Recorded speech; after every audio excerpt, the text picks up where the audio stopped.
"You remember what that was?" he asked. "Yeah, I do," I said.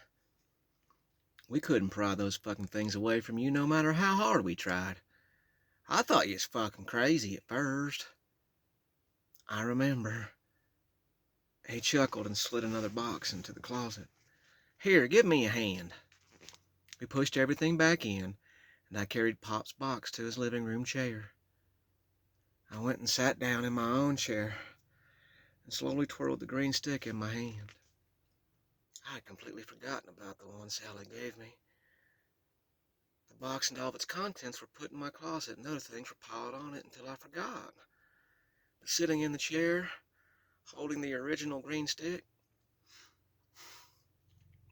I heard that maniacal laughter vanish in my head, and it was replaced by 1,000 stories that rushed through me like a flood across dry land. The more I twirled the stick, the more the stories became real in my mind. "Hoss?" I heard Pop say. I looked over at him with a dreamy look. "Yeah, Pop." "Shithead, I've been calling you for 5 minutes." "Sorry."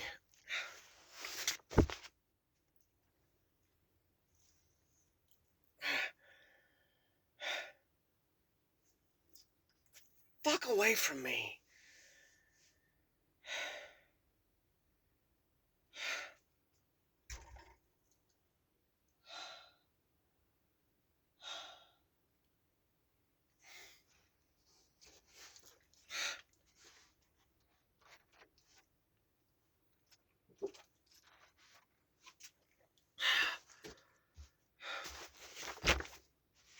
God damn it, I can't fucking see.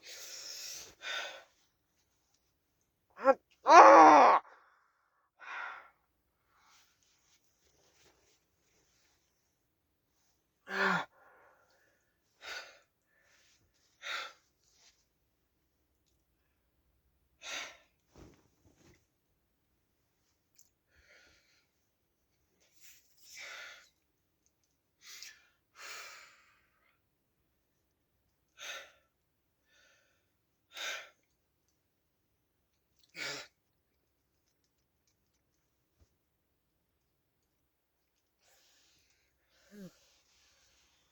Sorry.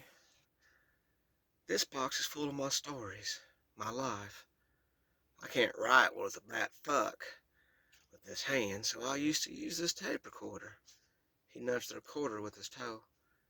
I would record letters to family I wanted to talk to, and they would send me tapes as well. He grabbed one of the cassettes. "Put this in, will you?" I did. At some point, I started telling my story. How I lost the arm, anything I could remember. I think I did it because I was starting to forget, or was too drunk. These were things, these were things I thought maybe I should remember. "Fuck, I don't know," he said with a laugh and pressed play. A much younger and very drunk Pop was trying to talk. "Was there for 3 days. His guts were on me, fucking his guts. I could feel flies, maggots, crawling over my skin.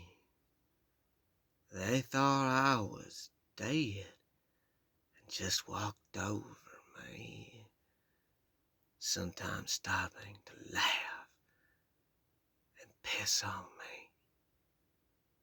3 days. Pop stopped the tape and with a trembling hand tried to light a cigarette. He sat back and with a loud grunt he said, "Well, fuck! Maybe that wasn't such a good idea." He stared out the window, and I knew he wanted to be alone. I went upstairs to my room, found the box Sally had given me, and pulled out the other green stick and Pop's old BC coffee mug. I just held them and sighed. Such a simple thing as crawling around in a closet would change both of our lives in completely different directions. Then there was nothing. I woke up, got dressed, and get the fuck away from me! Motherfuckers! Just leave me alone for a minute! God! Fucking heat and these fucking bugs!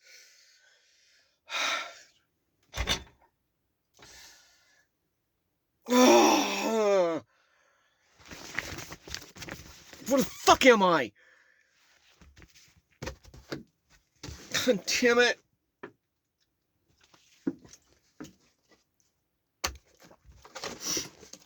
I woke up, got dressed, and headed down to the kitchen for my cup of coffee before school.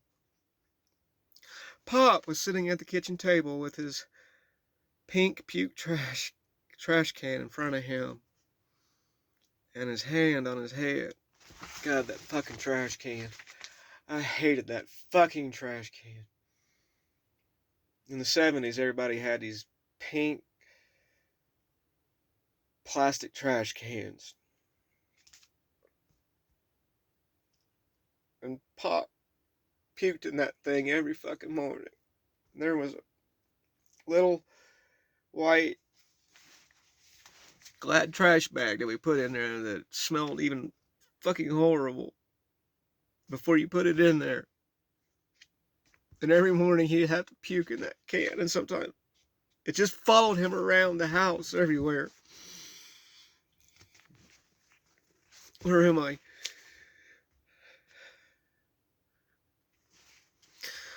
Pop?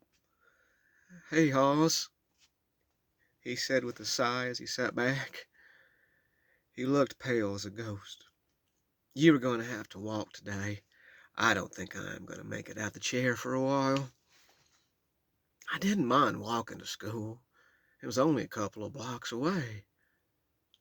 But Pop liked to take me. And a couple of times I said I wanted to walk, I could tell that it hurt him. He needed a purpose, and taking me to school and picking me up was one of those things he could still do. For him, not wanting to take me to school meant he was really not feeling good. No problem, Pop.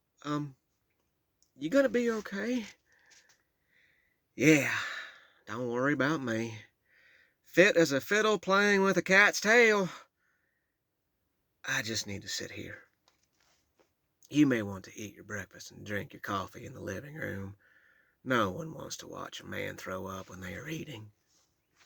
He grabbed the trash can as green and dark red bile came rushing out of his mouth. Sometimes you feel so helpless. Sometimes you feel like you were drowning in a moment, and there is no chance to swim to the surface and gasp for air. You choke on your own fears in the moment at hand. Every time I saw Pop getting sick in that pink trash can, I felt like that. Like I was drowning in my... Damn it.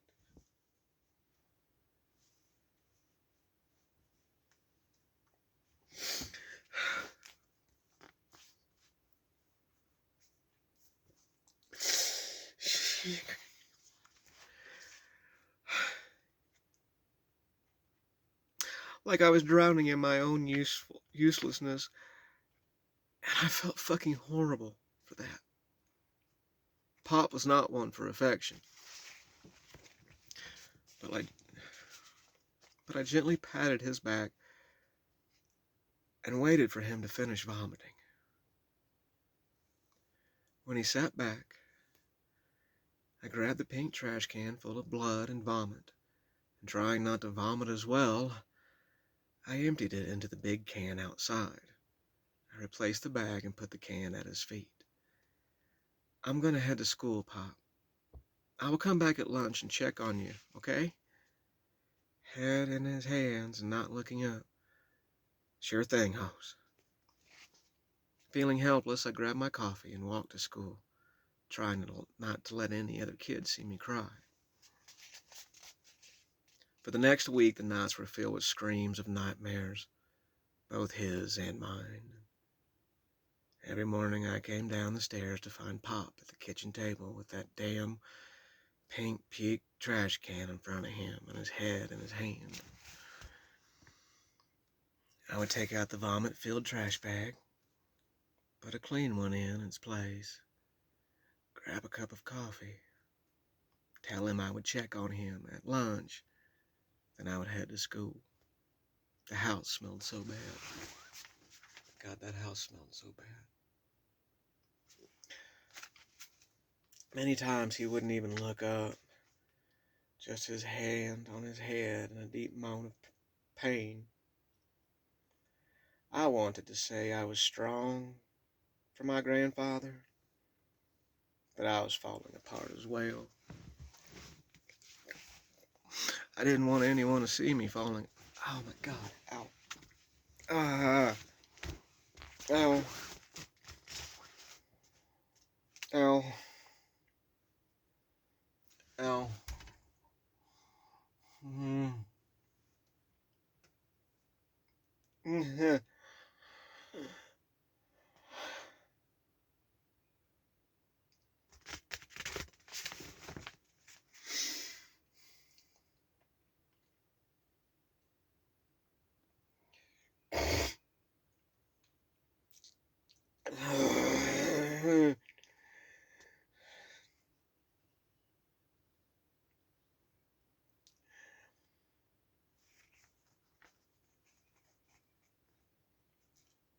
I was falling apart as well.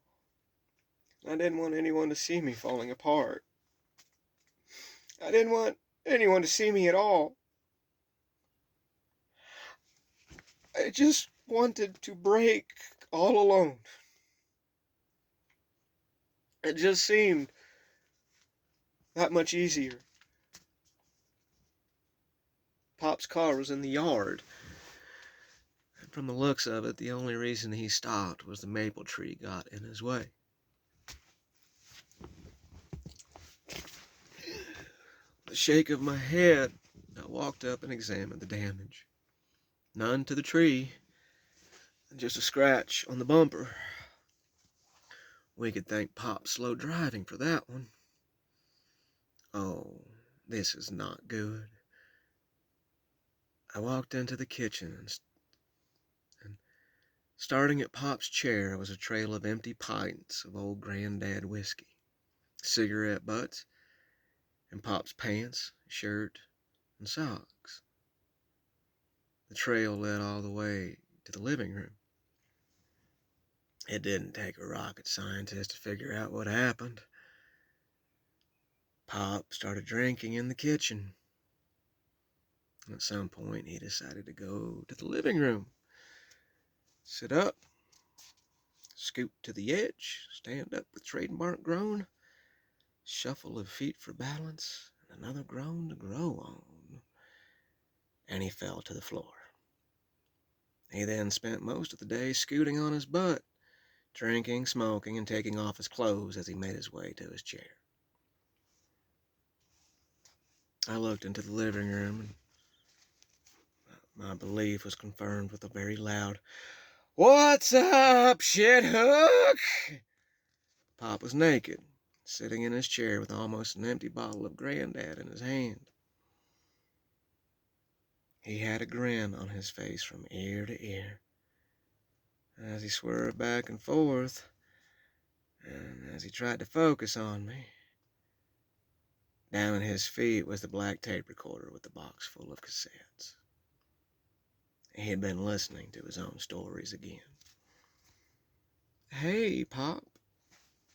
3 fucking days!" he mumbled as he took a swig from the bottle. He bent down to press play on the recorder, but I slid it out of his way and reached for the bottle. As he grabbed my hand, I heard a snarl come from him that I had never heard before.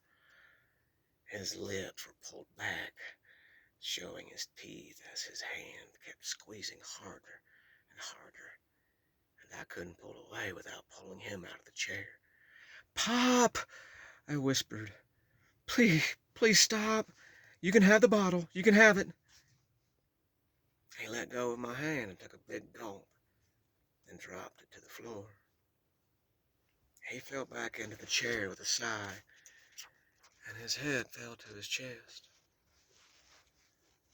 I patted his leg and covered him up with a blanket. I walked down the hall to the telephone.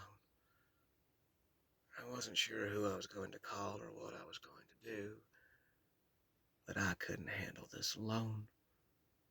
This was just too much. My hand rested on the receiver, just like I couldn't tell anybody about what happened when I was with Mom. I didn't think it was right to tell anybody about Pop. He had done so well. No one had heard his night screams. No one had seen all the vomiting. To everyone else, he was sick but doing okay, and there was no reason why he should be drinking.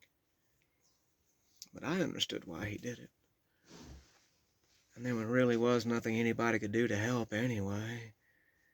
He would either pass out and sleep it off, or he would not make it through the night and die. Perhaps that would be a blessing for us both. I put the receiver back down and went up to my room. And then there was nothing.